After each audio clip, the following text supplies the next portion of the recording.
আমরা যখন কোনো একটি পড়া মুখস্থ করতে চাই তখন হয়তো আমাদের একই পড়া বারবার উচ্চারণ করে পড়তে হয়, কিংবা আমরা যখন কোনো একটি বিষয় নিয়ে দুশ্চিন্তা করা শুরু করি তখন আমাদেরকে সেই বিষয়ে বারবার দুশ্চিন্তা আসতেই থাকে। আবার তুমি হয়তো খেয়াল করেছ, যখন তোমার সামনে কাউকে শাস্তি দেওয়া হয় সে হয়তো 10 বার কান ধরে উঠবোস করে।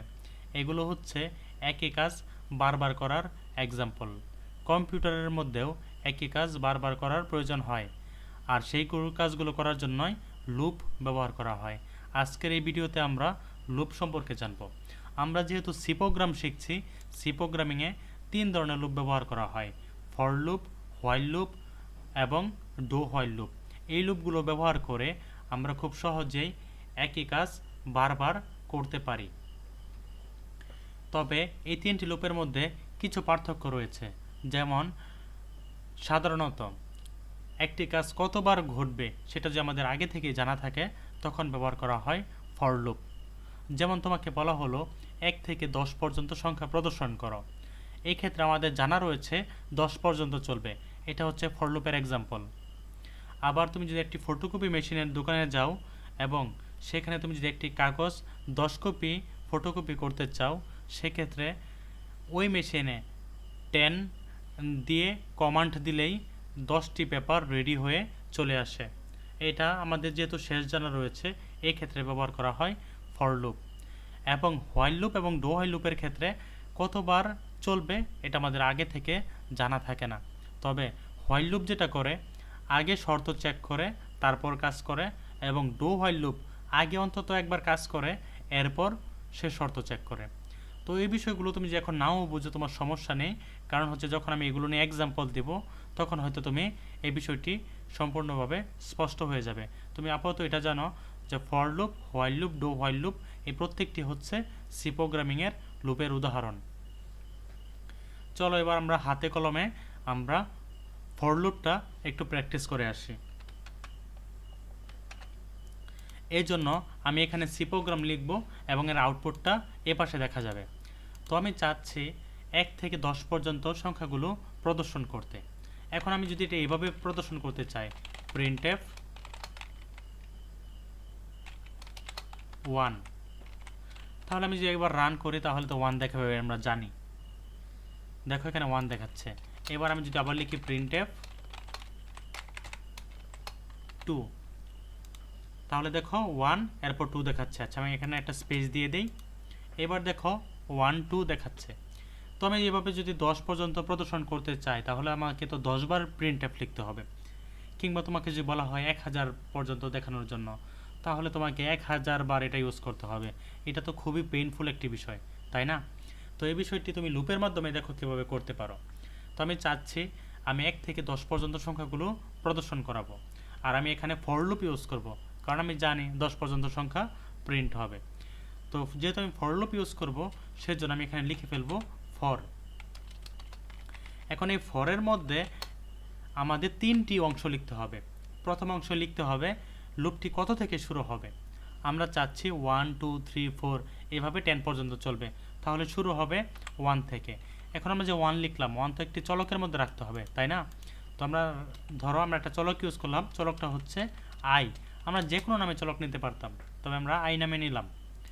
এবার আমরা একটা সেমিকোলন দেব, কারণ আমরা বলেছি এই ফরের ভিতরে 3টি অংশ লিখতে হয়, আমরা লিখেছি একটি অংশ।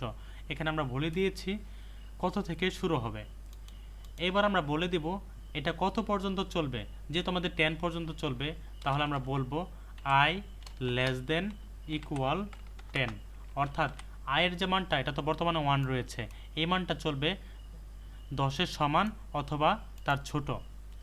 কারণ হচ্ছে 1 এটা কিন্তু 10-এর ছোট, 2 10-এর ছোট, 8 10-এর ছোট, 9 10-এর ছোট, 10 10-এর সমান।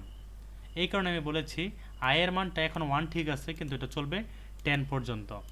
এবং সর্বশেষ আমাদেরকে বলে দিতে হবে এটি কত করে বৃদ্ধি পাবে। তো আমি বলে দেই, 1-এর পরে যেহেতু 2 আসবে, তাহলে আমি লিখতে পারি আয়ের সাথে, আয়ের মান তো এখন 1, তাই না? এর সাথে যোগ হবে 1। এখন আয়ের সাথে যখন 1 যোগ হবে তখন তো নতুন একটি সংখ্যা হবে। সেই সংখ্যাটি কোথায় থাকবে? এই আই চলকের মধ্যেই থাকবে। অর্থাৎ আমি আয়ের সাথে 1 যোগ করব, যোগ করে আমি এই চলকের মধ্যেই রেখে দেব। এইবার আমি যদি প্রিন্ট করে ফেলি প্রিন্টএফ, এবং এখানে যে হবে একটি পূর্ণ সংখ্যা এবং সেটা হচ্ছে i এর মান। এখন আমি যদি রান করি তাহলে আমি একটি এরর দেখতে পারবো। দেখো আমি রান করলাম, এখানে এরর দেখাচ্ছে। এর কারণ হচ্ছে i যেহেতু একটি পূর্ণ সংখ্যা, এটা তো আমি কোথাও বলে দেই নাই যেটা কি পূর্ণ সংখ্যা নাকি ফ্লোট, এই কারণে আমাদেরকে এটা অবশ্যই বলে দিতে হবে ইন্টিজার i। এবার রান করলে তুমি 1 থেকে 10 পর্যন্ত দেখতে পারবে। দেখো 1 থেকে 10 পর্যন্ত দেখাচ্ছে। এখন তোমাকে যদি বলা হয় 1 থেকে 100 পর্যন্ত প্রদর্শন করতে, তুমি জাস্ট এখানে লিখে দেবে 100। তাহলে দেখো 1 থেকে 100 পর্যন্ত এখানে চলে আসছে। এভাবে কিন্তু দেখো আমি খুব সহজেই মাত্র কয়েকটা লাইন রেখেই কিন্তু আমি একই কাজ বারবার করতে পারছি।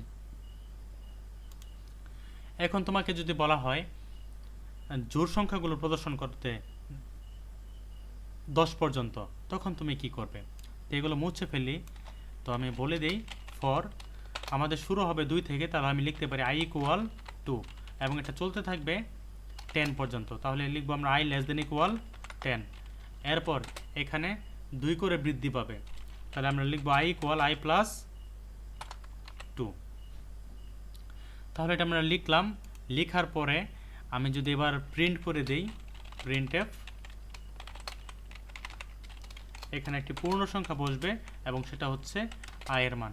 অর্থাৎ i এর মানগুলো পরিবর্তন হয় বারবার বারবার, সে শর্ত চেক করে। শর্তটা হচ্ছে i এর মান 10 হইল কিনা, এবং সে প্রতিবার 2 করে বৃদ্ধি করবে।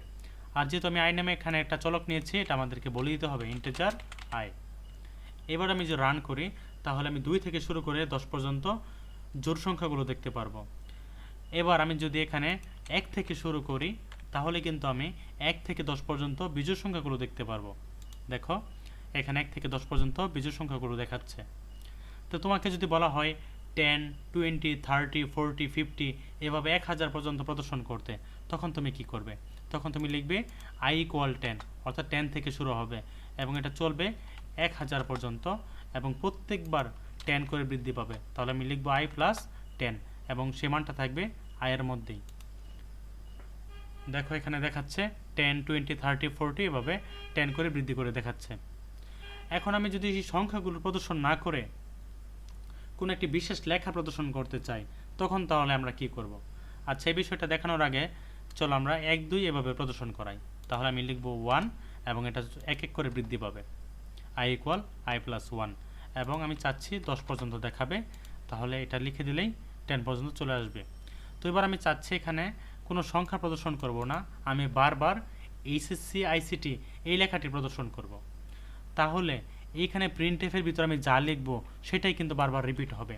তাহলে আমি এটা মুছে যদি এখানে লিখে দিই এইচএসসি আইসিটি এবং একটা স্পেস দিয়ে দিলাম, তাহলে দেখো এইচএসসি আইসিটি লেখাটি 10 বার দেখাচ্ছে। আমি চাইলে কিন্তু এগুলো নিচে নিচে প্রদর্শন করতে পারি ব্যাকওয়ার্ড স্ল্যাশ এন ইউজ করে, মানে নিউ লাইন তৈরি হবে এখানে।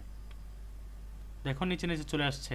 তাহলে আমি এখানে যদি লিখে দিই 100, তাহলে কিন্তু 100 বার এই লেখাটি প্রদর্শিত হচ্ছে।